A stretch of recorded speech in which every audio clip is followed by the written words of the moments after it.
Why would a man turn on the very person who handed him everything he could have ever wanted? That's the question at the heart of Bernardo Teresi, and today we're going to try to be addressing that, providing some strong understanding of the overall situation and how the betrayal of Teresi against Enzo isn't exactly just his decision. I think a key factor in a lot of this that's left out in the discourse between Teresi and Enzo is Tino's role, which is interesting because in the grand scheme of things, he isn't really seen as much, nor do we get a great amount of insight into his and Teresi's relationship. However, even then, there's still enough there to provide a compelling argument. But let's begin with the foundation.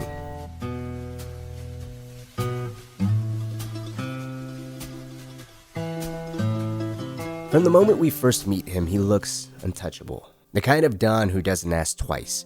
He tells you once and you just listen. His words to El Merlo aren't a negotiation, they're a warning. His shove isn't just physical, it's symbolic. This side of the valley belongs to him, and now, so does Enzo. But here's the truth most people overlook. Teresi never actually owned his kingdom. For all of the fear, all of the respect, all of the power he seemed to carry, he was a man living on borrowed land. That little portion of Sicily was never truly his. He, just like Spadaro, answered to the one who really pulled the strings, at least legally speaking, Raffaele Fontanella, the Baron. And once you see that all the interactions from Teresi to the Spadaros, the hiccups with Ludovvichi and the Messina bandits, it becomes a little clearer that at the heart, every major move in the valley came down to one prize: legitimacy. In Don Spadaro's video, I explained how even the mine, the supposed jewel of Colozolfo, was not his. He ran it, but he didn't own it. And Fontanella's growing concern for the workers, their safety, their living conditions, was slowing everything to a crawl.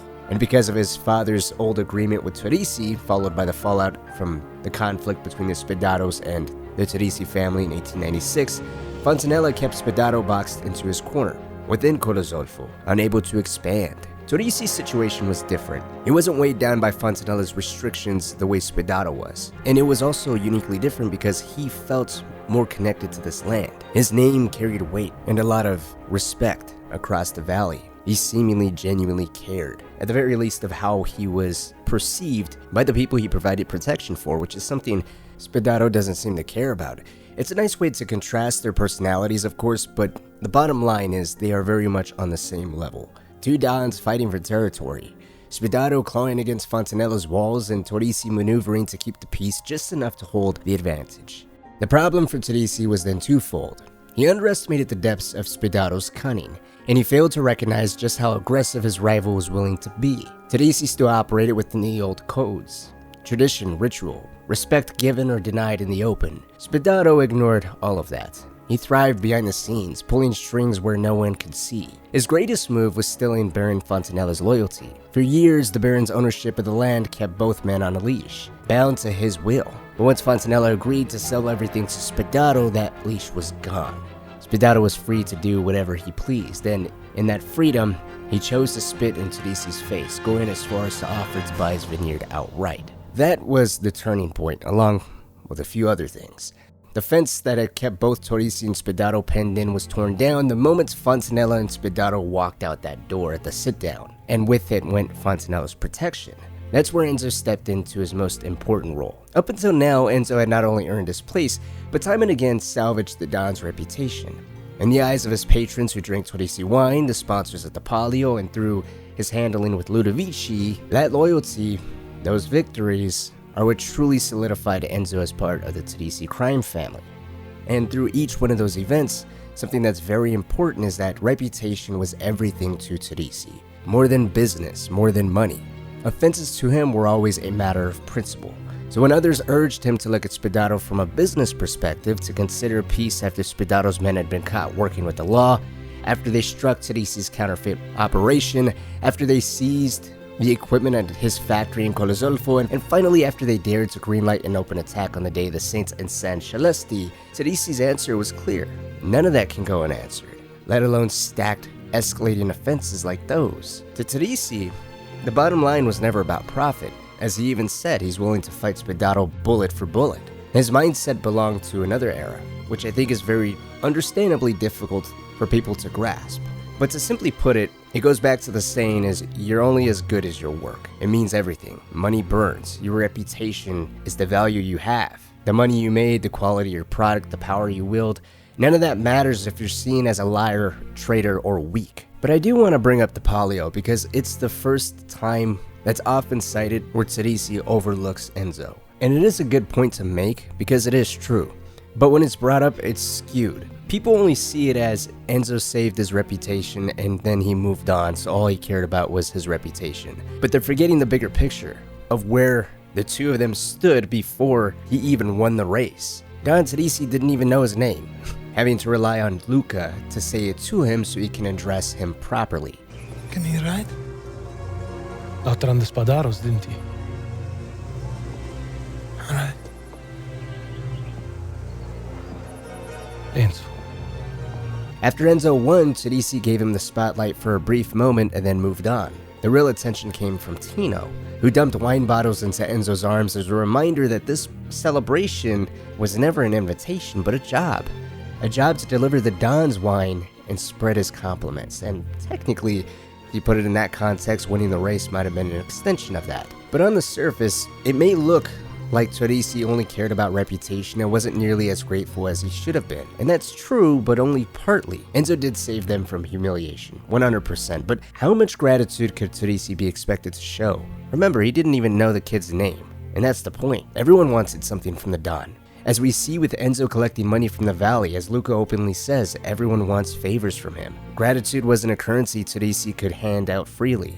And to him, Enzo's reward wasn't praise or the affection, that was him going the extra mile. It was the fact that he was allowed to serve at all. Let's not forget, when he offered to race on the Don's behalf, Tino immediately snapped at him, as if it was an insult that he was even in his presence and had the audacity to speak directly to them. I will not forfeit this race.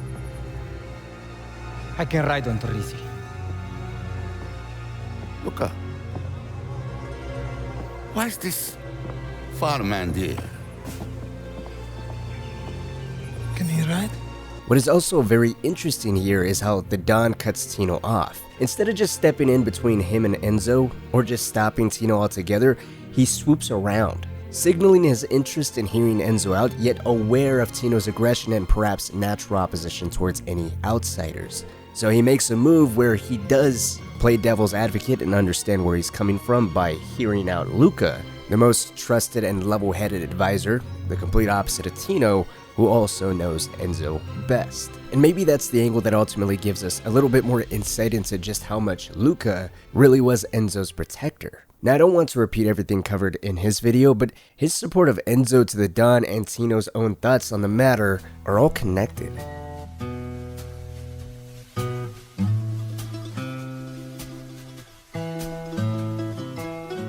Despite it looking a type of way, I'd go so far as to say that Don may have trusted Enzo earlier and with more confidence than he's given credit for. Not because of Enzo specifically, but because of Luca. Luca vouched for him hard, and that's crucial. Enzo had already proven himself, winning the Palio, defending Isabella, saving Gennaro and Isabella single-handedly, even showing restraint and composure during the collection rounds with Luca. From both our perspective and Luca's, Enzo was shaping up to be a proper member of the family.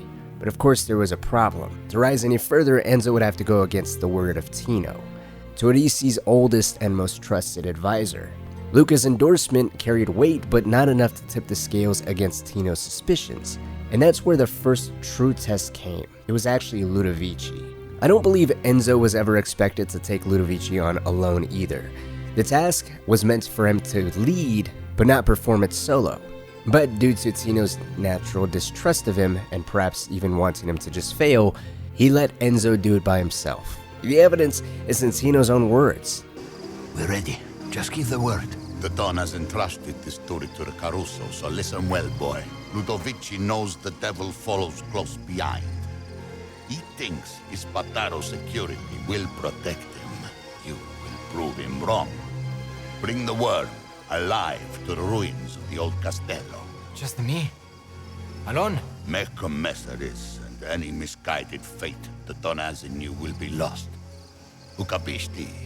Make a mess of this, and any misguided faith the Don has in you will be lost. It wasn't a warning, it was a setup. He made it clear. He doesn't support the Don and whatever type of belief he has within Enzo. He was at odds with both him and Luca. It was just miraculous that Enzo continued to pull through time and again. So how can you keep rallying against this outsider who hasn't slipped up and given you proper due cause to justify your suspicion or opposition towards him, and without any of that proper evidence, adequately overrule even Luca's position on the matter? You don't. You play the long game, which is precisely what he did. Of course, we can go over the many times he's called Enzo Caruso or refuses to just treat him as an equal, always keeping him at arm's length, but instead what I want to do is highlight this scene right here. In this scene, Tino is reporting to Don Torrisi on what Enzo's finding was back at the factory in Colozolfo. He reports Spadaro's maneuvering, consolidating his hold on the Colozolfo mine he already owned and now moving to seize Torrisi's factory in the same town. Torrisi would ask how Enzo is doing, but in that same moment, Tino brushes it off. He says Enzo is not our concern right now. Spadaro's dog stripped the place clean, then torched it. Enzo? He's alive, but he isn't our concern right now. You know what this means? They're moving on the whole valley. That horse shit about this man acting alone in the tannery. This was already in motion. Puttana miseria. Fontanella's finished. Any value that he had is gone. This is between us and Spadaro. We should have ended that pudanazza back then. Vendettas must end. That phrasing is important. On the surface, he's just keeping the Don focused on the Spadaros, but underneath it, it shows how Tino framed Enzo. Not as an asset or someone worth trusting, but as a problem for another day. It was an instant slip-up, a distraction, someone who can wait until Teresi's real enemies were dealt with. And there's more. In that same exchange, Tino insists there's no longer time for vendettas. To him, every slight, every attempt at peace had been a mistake before. His counsel amplifies Teresi's aggression, pushing him further toward a worldview built entirely on reputation, strength, and meeting violence with violence, bullet for bullet if need be. That mindset ran parallel to the way Tino kept his eye on Enzo, catching him leaving the chapel with Isabella, noticing him alone with her in the garden. There's no evidence he thought Enzo was tied to Spadaro or doing anything that he shouldn't be doing, but he already naturally didn't trust him. And if you're actively looking for a way for someone to slip up, you have your suspicions, but again, no concrete evidence. These events set the framework for what would later be called Enzo's suicide mission, being set alone to Palermo to kill both Spadaro and Fontanella. On the surface, it seems straightforward, but it's far more layered than that. Following the deaths of Luca and Don Galante, honor, respect, and tradition had already been thrown out the window. Teresi became disillusioned with the old ways, because look what they got him. His land stripped away, his closest confidant murdered, and his rival emboldened. He even bitterly refers to as the two of them attending the opera as just another gentleman's agreement. Word has reached me that they're settling their deal in Palermo tonight. Out in the open at the opera. Just another gentleman's agreement. So when he sent Enzo, it wasn't about honor or ritual anymore, it was meant as an insult. An assassin. A Caruso who had crawled out of Spadaro's own mine was now sent to bury both him and Fontanella. Some argue Enzo was nothing more than just a throwaway piece. Expendable. If he succeeded, the Don's reputation would be restored and vengeance won. If he failed, then what had Teresi really lost? One outsider, disposable in the grand scheme? Either way, Teresi would feel vindicated. But there's another layer. The Don was hot-headed enough to lash out at those who had spat in his face, who had rejected his olive branch with contempt. He wanted blood to prove repercussions could not be avoided. And it's hard not to believe that Tino, who had never trusted Enzo, who realistically probably was the one that sent him on that mission by himself with Ludovvichi to begin with, would repeat it again. Especially if it was Tino already referring to Enzo as a concern. Why not try to wipe two birds out with one stone? A massive win if Enzo ended up dying on the way. But again, he didn't. And in the aftermath of that, the Spadaros were gone. Teresi unleashed a purge of his own, a brutal show of force meant to stamp out any trace of opposition. He would personally beat Ignacio to death with his bare hands. Tino would gun down a man simply for his past dealings with the Spadaros. Together they hunted the last Spadaros captains and wiped them from the valley entirely. But while Torrisi's fury was turned outward, Tino's attention shifted inward. The purge gave him the perfect opening to press harder on Enzo. And here's the piece that's easy to overlook: the time gap. Between the deaths of Spadaro and Fontanella and Enzo's sudden placement in charge of the Colizolfo mine, there's a stretch of weeks unaccounted for. Enzo is rarely seen. From his perspective, that silence didn't go wasted though. It was the period where he was quietly preparing his escape, arranging tickets, leaning on Valentina and Leo, carefully planning how to leave Sicily behind without Teresi or anyone else knowing. It was just unfortunate that with Spadaro gone and Teresi owning the rights to all of Fontanella's lands, outside voice of reason from Don Galante or Luca, there was no counterbalance, no outside voice of reason to consider other elements or outside forces, and hence no way to stop the fury caused by Enzo's betrayal, which was a massive one. As I like to do in these videos, let's provide a little bit of historical context.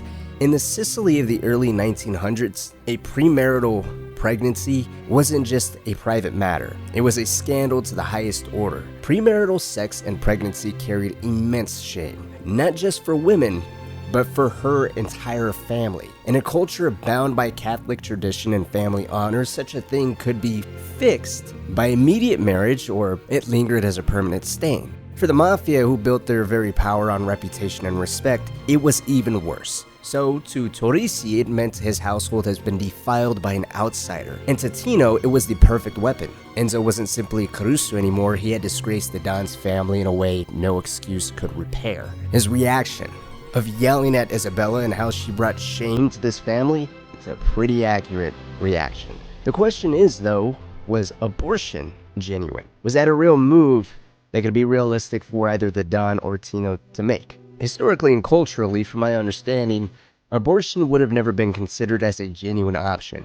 It went against the church, against the law, and against the mafia's self-image of guardians of honor and family. So if a story was to show Tino or Torrisi forcing, permitting, or suggesting an abortion, those are more creative choices, not based off genuine history. Which is quite interesting because from Torrisi's angle, it shows just how far he's fallen from honor and tradition. A man who once demanded respect above all else was now trying to erase dishonor by erasing a child that would mark him as disillusioned, broken, and willing to betray his own code for power. As another parallel, as I've been doing lately, it mirrors Don Salieri from Definitive Edition very well, because in that game, he criticized Morello for getting involved in drugs, only to, once Don Morello was killed and he overtook his territory, getting involved in drugs himself. From Tino's perspective, I think it just emphasizes his personal hatred for Enzo. It wouldn't be about restoring honor in the traditional sense, because it's already happened. So it would be more so weaponizing Isabella's pregnancy as leverage, showing that he was willing to cross moral lines, even when sacred in Sicily, just to eliminate every single trace of Enzo. That is how much he hated him. It shows how much the two of them were just consumed by rage, mistrust from Tino, and a lust for power from Torrisi, because that stain would also ruin his legitimate deal that he established with Gennaro, Fontanella's son. But that does bring one final question. Would it have been reconciled by Enzo just asking for Isabella's hand in marriage or the Don's permission?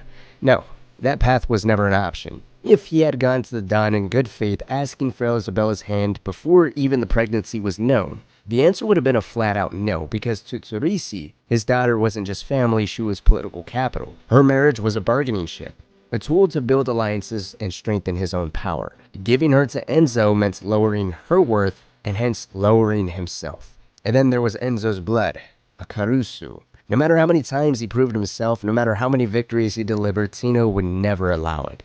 In his eyes, Enzo could fight, kill, even save the Don's reputation, but he could never wash away where he came from. That stain made him unworthy, and Tino never let Teresi forget that. So the so-called honorable solution, the marriage that would have erased the shame for anyone else, was never an option here. For Isabella and Enzo, there was no reconciliation, it was only inevitability. They had no choice but to leave. Thank you for sticking around to the very end. It really does mean a lot. I'm curious what you think about Luca Trapani, his position within the Torrisi crime family, and how things might have been differently had he survived. I do have another video coming out specifically on his death, but I do want to wait on major spoilers for the game right now. So subscribe for some future Mafia content, for analysis, breakdowns, and overall backstories. And a major shout out to my patrons, Konkin, Daniel Homan, John Cooper, and Ryan Smith. It's thanks to you that I'm able to spend so much time and go as detailed in these videos as possible. If you want to support the channel directly as well and get some behind the scenes or exclusive content on myself, the channel overall, and just how these videos are put together, then consider checking out the Patreon. Link is down in the pinned comment.